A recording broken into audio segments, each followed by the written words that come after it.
Hello, everyone. It's very early in the morning, so my voice is not exactly splendid, and it's quite dark and gloomy outside. It's the dark circle of the year. And the reason of this video is the Uranus Sun bidirectional Quen Kungs. We are just one day after the eclipse, and it was already in the eclipse video, and I kind of fleetingly or passingly mentioned it that there's an almost exact Sun Uranus Quen Kungs.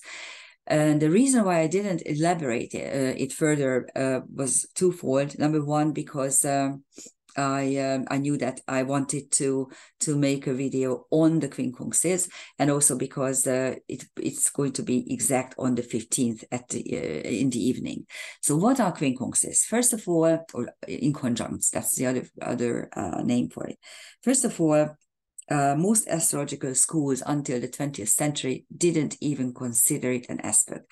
What is an aspect? In Latin, an aspect means that two planets can see each other. That's the idea. So that's it's not a mathematical approach, really. It's the approach whether or not we can get back to the starting point. It's very interesting because that is why semi-sextiles and quincunxes or inconjuncts weren't considered as aspects, simply because they said we can't go back to the starting point. For instance, when there's a Uranus-Sun trine and you start off at the Sun, in 3 steps you get back to the Sun. Which is okay in the case of the Quen Kungs. We can't go back there, but not in the semi-sextile. And this has always made me wonder that there must be another reason why they didn't actually look at these two aspects at all. And I think the reason was because they weren't able to interpret it. Because if you look at it out of the 5 Ptolemaic aspects, of course, conjunction means that 2 planets are next to each other there. We don't actually take a look at the energy pattern. But with the squares and oppositions, the defining common denominator is that they are of the same modalities. A square is either cardinal, fixed, or mutable.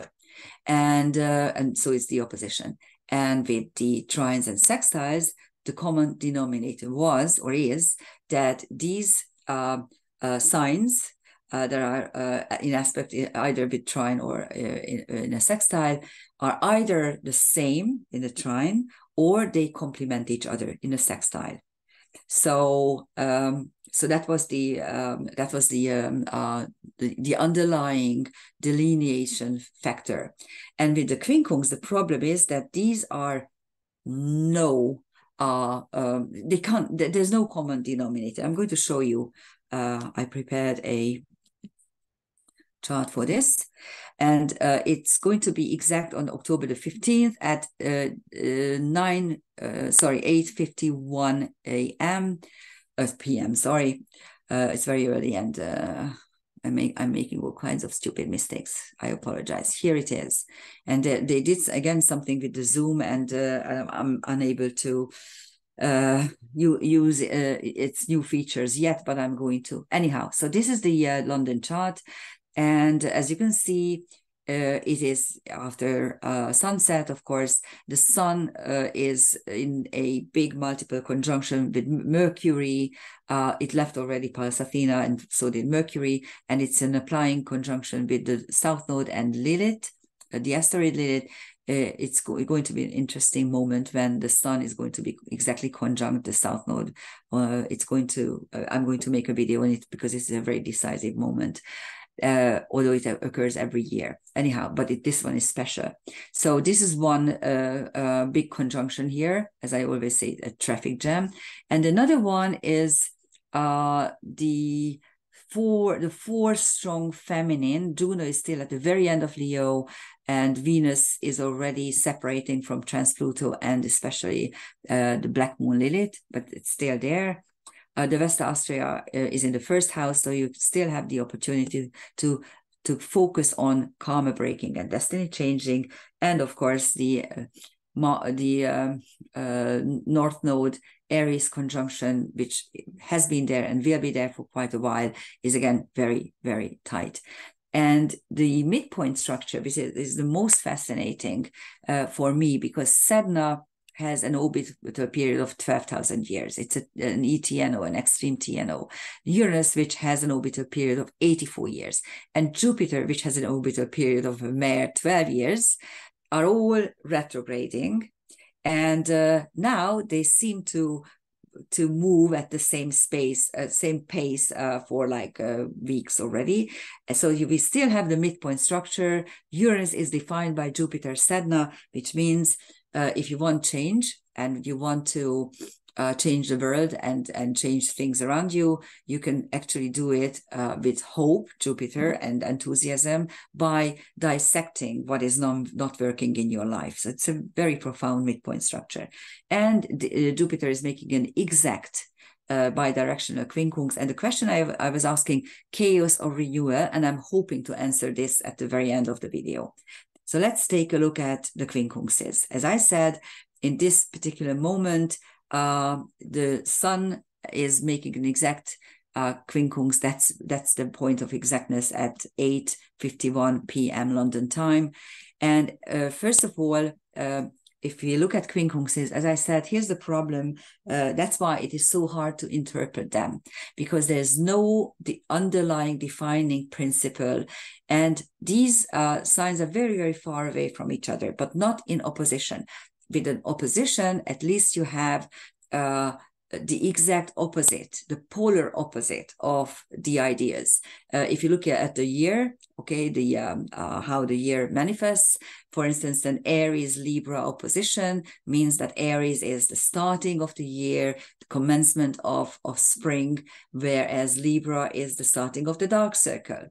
So there's always this polar opposite idea, and that's why it is easy to understand what's going on. With the Quen Kungs, the problem is that, yes, it's on the opposite side, but the energy patterns are not each other's polar opposites. In fact, there's no defining feature that could be used as a common denominator if you want to understand them.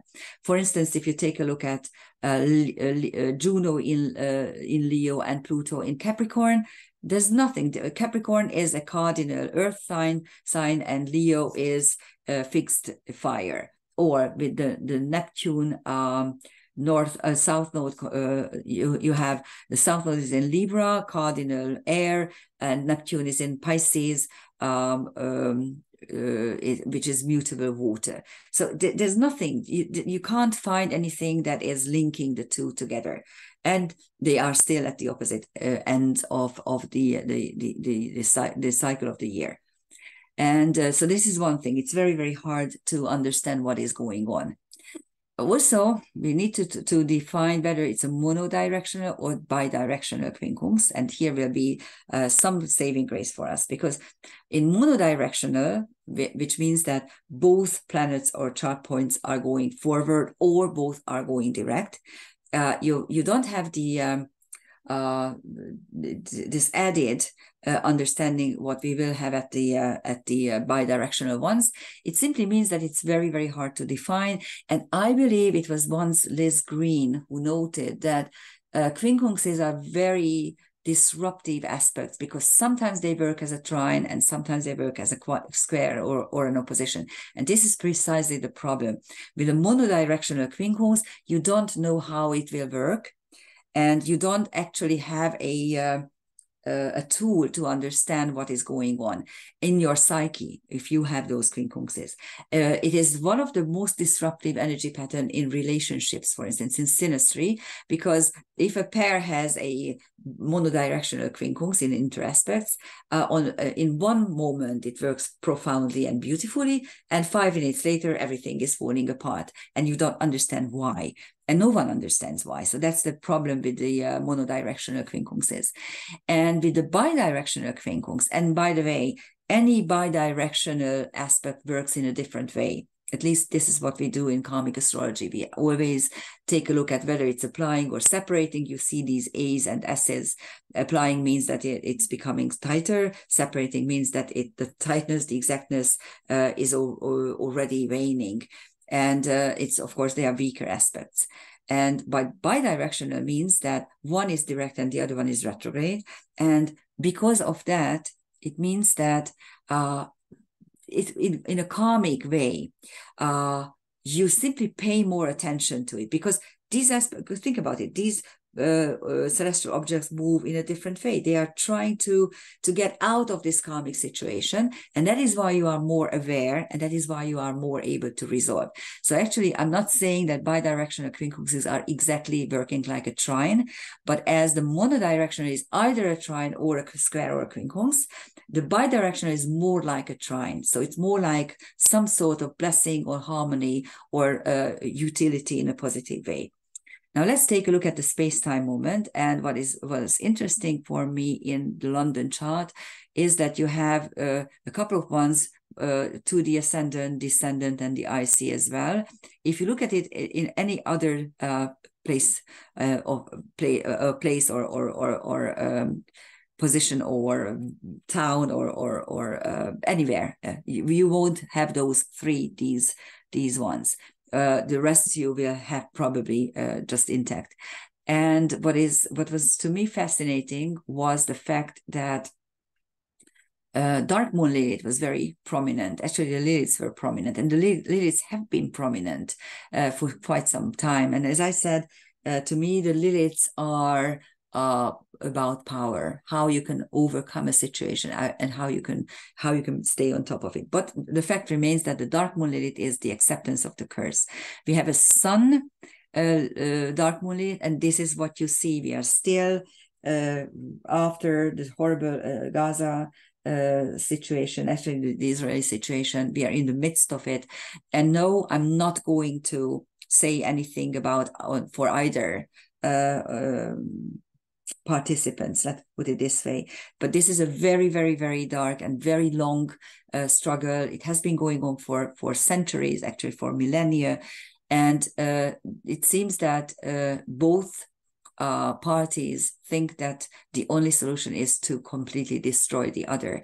And while I can't but accept this notion, this idea, it's up to them, I absolutely horribly can't understand why they try to achieve this by killing families, killing children, beheading babies, burning them alive. There's no reason for this. There's no common sense. That this is beside common sense and besides humanity and everything. And if you don't condemn this, then you don't have a heart. And again, I don't want to take sides. I don't really care, again, what is happening on the psychological level, but I can't tolerate when children are being murdered and tortured. There's no reason for that. There's no... Anyhow, I can't even talk about this. I apologize. Anyhow, so that's dark moon. Dark moon Lilith represents a behavior pattern when I will do whatever I damn well please, and I don't care if you curse me. And that is actually happening. And with Mercury, dark moon Lilith, I will even reason why or rationalize why I have the right to do that. That's exactly what you see. And the other monodirectional Quen Kungs is the Uranus South Node 1 and the Neptune South Node. One is applying and one is separating, but you have the two transcendental planets. Uranus means flashes of inspiration, and Neptune means transcendence, esoteric knowledge, all kinds of hidden and mystical things. So these two Quen Kungs, which don't form a yod, a finger of fate, because the sextile is too wide, still they tell us to tap into the resources of the past South Node. The Pluto-Juno Quen Kungs is about covenants and pacts and dark things. Pluto is, of course, the power that is behind the apparent power, and Juno means not just committed relationships, but also pacts and covenants and contracts. And there's also an ascendant Pluto Quen Kungs, which again gives you the potential to transform your pathway yourself. And the IC dark moon is about how the curse is actually affecting the past and how the past is affecting the curse. So it's vice versa. And of course, in London, there's a huge Muslim population who is now overjoyed and actually celebrating this victory by Hamas. And you can see how this is shown in this chart. Bi-directional Quen Kungs are more positive in their connotations. They work almost like a trine. They give you energy and harmony. And actually, it's interesting. I use the word energy, and this was some sort of a Freudian slip, because in a trine, there's no energy, but in a Quen Kungs, there is. So the difference between the two types of harmony is that a trine is there by itself and maybe not even moving. A Quen Kungs is always moving. It pushes you towards something to achieve, because there's energy in it. And with the Sun Uranus, now I can answer you the question whether it's chaos or renewal. And I really firmly believe that these horrible events, how everything is up in arms and everything is up in smoke and horror, just maybe the people will realize that we don't want to work and don't want to live in this type of world. And the horribly dishonest and stupid and completely incompetent leaders of the United Europe. I wanted to say it's almost, again, a second Freudian slip. It's really very early. And I keep bubbling things that are not yet there. But anyhow, if you look at the European Union at the moment, their leaders are either completely dishonest or incompetent or stupid. They are simple. I mean, these are sinners.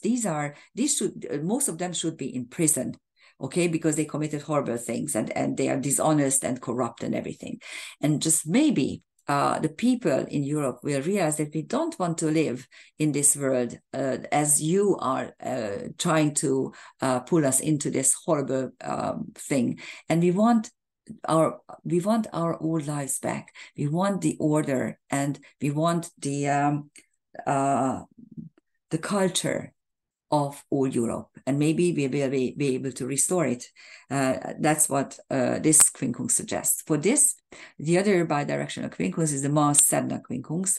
We need the will to exercise the will in order to dissect whatever is not working in our world properly and throw away the dysfunctional portions and put together from the parts that are okay, nice and intact, something else, something workable and usable. Jupiter, Pallas Athena bi-directional Quen Kungs is interesting because Jupiter and Pallas Athena, of course, are father and daughter, but Jupiter is wisdom.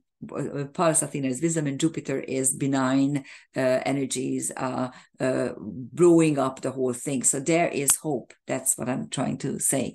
And then with Neptune, Lilith, this is the asteroid Lilith, revolt against injustice. And with Neptune, we have the mystical aspect of it and the insight into what is smoke-screened. And with the descendant Uranus, that's quite interesting. That is what you see in London. That is that there is revolt in the streets, and the opposing forces will be shown. Unfortunately, this is what I'm afraid. We'll watch the news in the next couple of days. But I have a hunch that if Israel is ready to revenge what happened, and of course they are, and of course no one can blame them. What will happen is then the revolt in the streets in Europe by pro-Palestinians will be actually stronger, and you will see atrocities in the streets of the big cities in the western part of Europe, unfortunately. So try to stay safe. And despite this whole carnage, despite all the horrible atrocities that we can see, I'm still hopeful, which I can't really tell you why, but I think that every time mankind arrives at a horrible, atrocious and cruel period, the awakening is always beautiful. So let's hope that this will be the case. If not, we are in big trouble. Thank you for listening. Bye-bye.